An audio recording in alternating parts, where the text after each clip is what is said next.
Hello hi welcome to my channel. ಇದು ನವರಾತ್ರಿ ದಿನ 2ನೇ ದಿನದ ಪೂಜೆ ಮಾಡ್ತಾ ಇದ್ದೀನಿ ಮನೆಯಲ್ಲಿ. ನೋಡಿ ಫ್ರೆಂಡ್ಸ್, ಇವತ್ತು ಗ್ರೀನ್ ಕಲರ್ದು ಡ್ರೆಸ್ ವೇರ್ ಮಾಡಬೇಕು ಅಂತ ಬಂದಿತ್ತು. ಅದಕ್ಕೆ ಇವತ್ತು ಗ್ರೀನ್ ಸ್ಯಾರಿ ಉಟ್ಟಿ ನಮ್ಮ ಮನೆ ದೇವರು ಯಲ್ಲಮ್ಮ ತಾಯಿಗೆ ಪೂಜೆ ಮಾಡ್ತಾ ಇದ್ದೀನಿ. ಇದು ಆಕ್ಚುಲಿ ಮಹಾರಾಷ್ಟ್ರದ ಸ್ಯಾರಿ ಅಂತಾನೆ ಹೇಳ್ತಾರೆ. ನಾವು ಮಹಾರಾಷ್ಟ್ರದಲ್ಲೇ ತಂದಿರೋದು ಈ ಸ್ಯಾರಿನ. ಇವತ್ತು ನಾನು ಅದನ್ನೇ ಹುಟ್ಟಿ ಪೂಜೆ ಮಾಡ್ತಾ ಇದ್ದೀನಿ. ನಾನು ದೇವರ ಹೆಸರು ಹೇಳ್ಕೊಂಡು ಪೂಜೆ ಮಾಡ್ತಿದ್ದೀನಿ ಫ್ರೆಂಡ್ಸ್.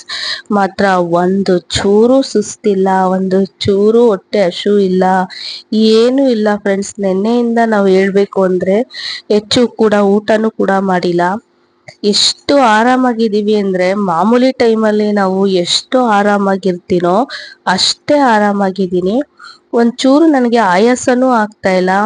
ಮೊದ್ಲಿಗಿಂತ ಜಾಸ್ತಿ ಕೆಲಸ ಕೂಡ ಆಗಿದೆ. ಅಂದ್ರೆ ನನ್ಗೆ ಸುಸ್ತಾಗ್ತಾ ಇದೆ, ಏನು ಆತರ ಫೀಲೇ ಆಗ್ತಾ ಇಲ್ಲ. ನಾರ್ಮಲ್ ಆಗಿದ್ದೀನಿ. ಮಾತ್ರ ನಾನು ನನ್ಗೇನು ಅನ್ನಿಸ್ತಾನೆ ಇಲ್ಲ. ಆಕ್ಚುಲಿ ಈಗ 2 ಡೇಸ್ ಆಯ್ತು.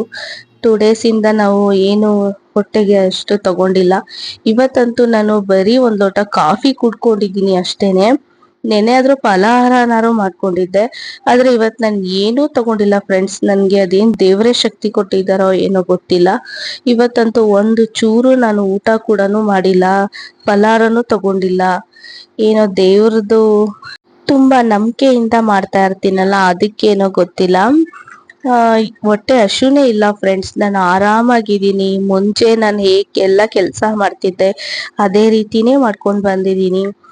ದೇವರು ನನ್ಗೆ ಒಳ್ಳೇದ್ ಮಾಡಿದ್ರೆ ಅಷ್ಟೇ ಸಾಕು. ನನ್ಗೂ ನಿಮ್ಗಳಿಗೂ, ಯಾರ್ಯಾರು ಈ ವಿಡಿಯೋ ನೋಡ್ತಿದಾರೆ ಎಲ್ಲಾರ್ಗೂ ಒಳ್ಳೇದ್ ಮಾಡ್ಲಿ. ನಾವೇನೋ ಇರ್ತೀವಿ, ಆದ್ರೆ ಮನೇಲಿ ಬೇರೆಯವ್ರು ಇರ್ತಾರ, ಅವರಿಗೆಲ್ಲ ನಾನು ಊಟ ಕೂಡ ಅಡಿಗೆ ಎಲ್ಲ ಮಾಡ್ಲೇಬೇಕು. ಇವತ್ತು ಬೆಳಗ್ಗೆನೆ ನನ್ನ ಮಗಳಿಗೆ ನಾನು ಇಡ್ಲಿಗೆ ಹಾಕಿದ್ದೆ, ಇಡ್ಲಿ ಮಾಡ್ಕೊಡ್ತಾ ಇದ್ದೀನಿ. ಇಡ್ಲಿನೂ ಏನ್ ಮಾಮೂಲಿ ಸಾಫ್ಟ್ ಆಗಿ ಬಂದಿತ್ತು, ತುಂಬಾನೇ ಚೆನ್ನಾಗಿ ಬಂದಿತ್ತು. ಆಸ್ ಯೂಶಲ್ ನನ್ನ ಮಗಳು ಯಾವಾಗ್ಲೂ ಬೇಳೆ ಸಾಂಬಾರೇ ಕೇಳೋದು. ಅವತ್ತು ಕೂಡ ಬೇಳೆ ಸಾಂಬಾರೇ ಮಾಡಿದ್ದೆ. ತುಂಬಾನೇ ಚೆನ್ನಾಗಿ ಬಂದಿತ್ತು ಸಾಂಬಾರು ಮತ್ತೆ ಇಡ್ಲಿಗೂ. ತುಂಬಾ ಚೆನ್ನಾಗಿರುತ್ತೆ ಕಾಂಬಿನೇಷನ್. ಈ ಬೇಳೆ ಏನಂದ್ರೆ ಫ್ರೆಂಡ್ಸ್, ಎಷ್ಟು ಕೂಗ್ಸಿದ್ರು ಬೇಯ್ತಾನೇ ಇಲ್ಲ.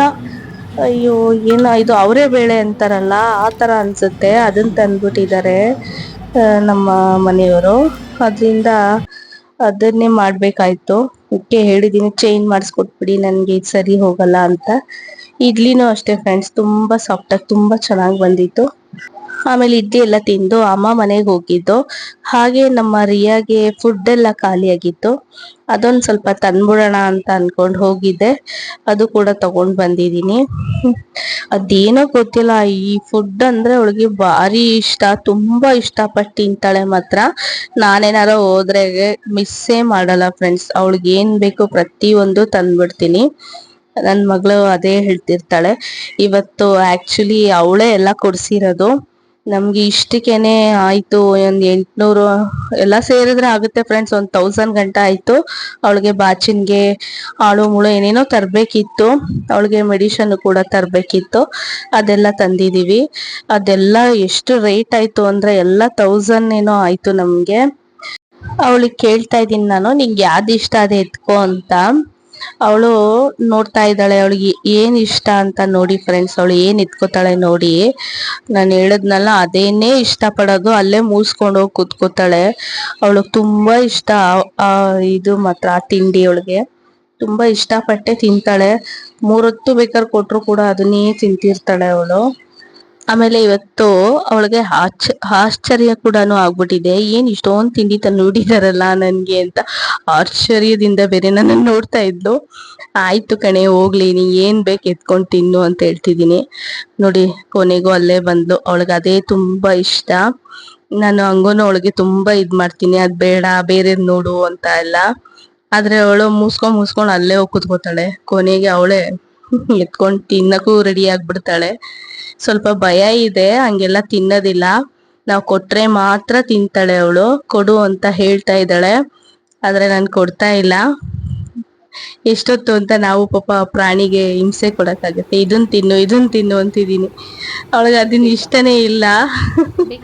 ಆದ್ರೂ ಅದನ್ನ ಹಲ್ ಕಚ್ಕೋತಾಳೆ, ಮತ್ತೆ ಅದನ್ನೇ ನೋಡ್ತಿರ್ತಾಳೆ. ಏನ್ ಮಾಡೋದು, ಅವ್ರ ಜೊತೆ ಆಟ ಆಡೋದೇ ಒಂದು ದೊಡ್ಡ ಕೆಲ್ಸ ನಮ್ಗೆ, ಖುಷಿನೂ ಆಗ್ತಾ ಇರುತ್ತೆ. ಈ ವಿಡಿಯೋ ಇಷ್ಟೇ friends, thank you for watching, bye, good night. ಈ ವಿಡಿಯೋ ನಿಮ್ಗೆ ಇಷ್ಟ ಆದ್ರೆ ಲೈಕ್ ಮಾಡಿ, ಶೇರ್ ಮಾಡಿ, ಕಮೆಂಟ್ ಮಾಡಿ ಫ್ರೆಂಡ್ಸ್.